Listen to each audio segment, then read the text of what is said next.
नमस्कार भक्तों, स्वागत है आप सभी का एक बार फिर से एक नई वीडियो के साथ नया योग टीवी चैनल में। तो आज हम इस वीडियो में मोहिनी एकादशी की संपूर्ण पूजा विधि जानेंगे कि किस तरीके से मोहिनी एकादशी की पूजा की जाती है। साथ ही इस वीडियो में जानेंगे कि हमें कौन सा फल चढ़ाना है और क्या चढ़ाना है क्या नहीं चढ़ाना है, वो सब भी जानेंगे।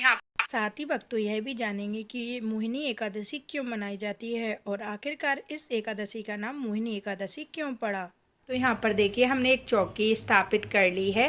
तो सबसे पहले हम इस पर अष्टदल का चिन्ह बना लेंगे, जिसे आप सातिया भी बोलते होंगे, आपके यहाँ पर जो भी बोलते हैं। तो सबसे पहले देखिए हम यहाँ पर अष्टदल बना लेंगे इस तरीके से।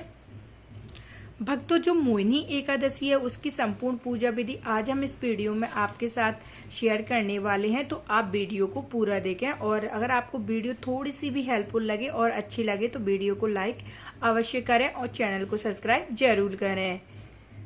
तो माना जाता है कि जो मोहिनी एकादशी है वो भगवान श्री हरि विष्णु ने मोहिनी का रूप धारण किया था, उसी तभी से मोहिनी एकादशी का जो व्रत है वो किया जाता है। तो यहाँ पर देखिए हमने अष्टदल है वो बना लिया है चौकी पर। अब यहाँ पर देखिए एक पीला वस्त्र है, उसको हम इस तरीके से इसके ऊपर बिछा लेंगे। अब इस तरीके से बिछाने के बाद तो देखिए इस तरीके से चौकी पर पीला वस्त्र हम स्थापित कर लेंगे। अब यहाँ पर देखिए फूल, थोड़े से हम फूल यहाँ पर डाल देंगे। फूल डालने के बाद यहाँ पर हम विष्णु जी की प्रतिमा है उसको स्थापित करेंगे।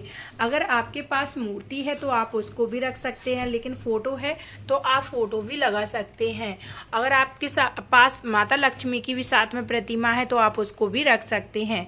अब इसके बाद देखिए थोड़े से चावल लेंगे और यहाँ पर फूलों की जगह पर स्थापित कर लेंगे इस तरीके से। देखिए भक्तों, माना जाता है कि मनुष्यों को सदैव संतों का संग करना चाहिए। संतों की संगति से प्राणी को न केवल सद्बुद्धि ही प्राप्त होती है बल्कि उसके जीवन का उद्धार भी होता है।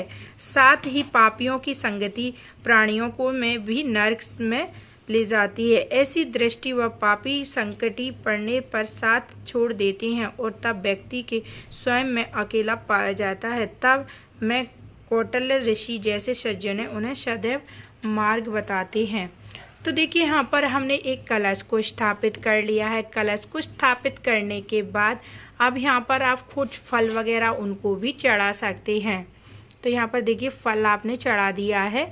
जो भी सीजन का फल है आप उसको ले लें। फल आम, संतरा, मौसमी या फिर केला भी आप चढ़ा सकते हैं। और थोड़े से फूल आप यहाँ पर गंगा जल यानी जो लोटा है उनके पास अर्पित कर दें और थोड़े से चावल भी जरूर चढ़ाएं। तो यहाँ पर देखिए एक गंगा जल का लोटा ले लीजिए, उसमें थोड़ा सा गंगा जल डाल लें और इस तरीके से रखने के बाद यहाँ पर आप जो कलश है वो स्थापित करना है। कलश को स्थापित करने के लिए देखिए आम के पत्तों का आप प्रयोग कर सकते हैं। अगर आपके पास अशोक के पत्ते हैं तो आप उनका भी प्रयोग कर सकते हैं। देखिए यहाँ पर नारियल पर आपको इस तरीके से कलावा लपेटना है और कलावा लपेटने के बाद इस तरीके से आपको नारियल को सीधा रखना है। तो देखिए कलश स्थापित करने के लिए कलश स्थापित करने के बाद अब आप दीपक एक जला लें इस तरीके से और दीपक जलाने के बाद यहाँ पर थोड़े से फूल डाल दें। अब इसके बाद आपकी जो भी दक्षिणा आप चढ़ाना चाहते हैं वो आप चढ़ा दें इस तरीके से। 20 रुपये या फिर 21 रुपये, 50 रुपये, जितना भी आप पे बन पड़े आप उतना दक्षिणा चढ़ा सकते हैं। अब इसके बाद देखिए यहाँ पर आप संकल्प के लिए थोड़े से फूल और चावल लें और दोनों हाथों से इस तरीके से अपनी मनोकामना बोलते हुए और संकल्प लेते हुए मन ही मन आपको अपनी मनोकामना बोलना है और जो विष्णु भगवान की प्रतिमा उनके सामने चावल और फूल को छोड़ देना है।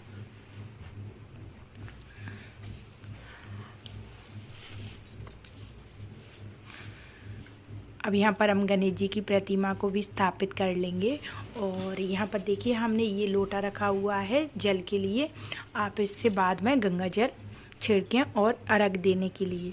अब इसके बाद देखिए यहाँ पर हमने कुछ तुलसी के पत्ते भी लिए, आप डंडी भी तोड़ सकते हैं। तुलसी के पत्ते आप जरूर ही चढ़ाएं विष्णु भगवान जी को। तुलसी के जो पत्ते होते हैं वो बहुत ही ज़्यादा प्रिय होते हैं, तो आप तुलसी को ज़रूर चढ़ाएं। और पीली सरसों, मोहिनी एकादशी में पीली सरसों का काफ़ी ज़्यादा महत्व माना जाता है, तो आप पीली सरसों ज़रूर ही चढ़ाएं। अब इसके बाद आप फल जो भी लेते हैं उसको यहाँ पर देखिए विष्णु भगवान जी के लिए चढ़ा दें। तो केले का जो पीली यानी वस्तु होती है उसका ही भोग आप ज़रूर लगाएं। जो भी आप मिठाई वगैरह चढ़ा रहे हैं तो पीली जो मिठाई है उसको अवश्य ही चढ़ाएं। तो यहाँ पर देखिए हमने केला चढ़ा दिया है और खीरा भी आप चढ़ा दें। अब इसके बाद देखिए हम यहाँ पर एकादशी के लिए जो श्रृंगार होता है वो भी आप चढ़ा सकते हैं। तो यहाँ पर देखिए हमने यहाँ पर चूड़ी और बिंदी और रोली जो भी है और बिछिया जो चांदी का जो एक चीज़ होता है वो भी हमने चढ़ाया है।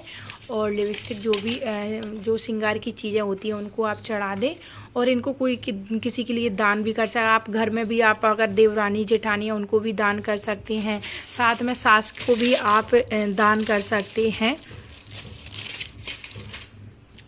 अब यहाँ पर देखिए जो हमने गंगा जल रखा था उसका थोड़ा सा इस तरीके से आप विष्णु भगवान के ऊपर और कलश के ऊपर और जो गणेश जी हैं उनके ऊपर और शंख है उनके ऊपर थोड़ा सा हमने गंगा जल छिड़क लिया है।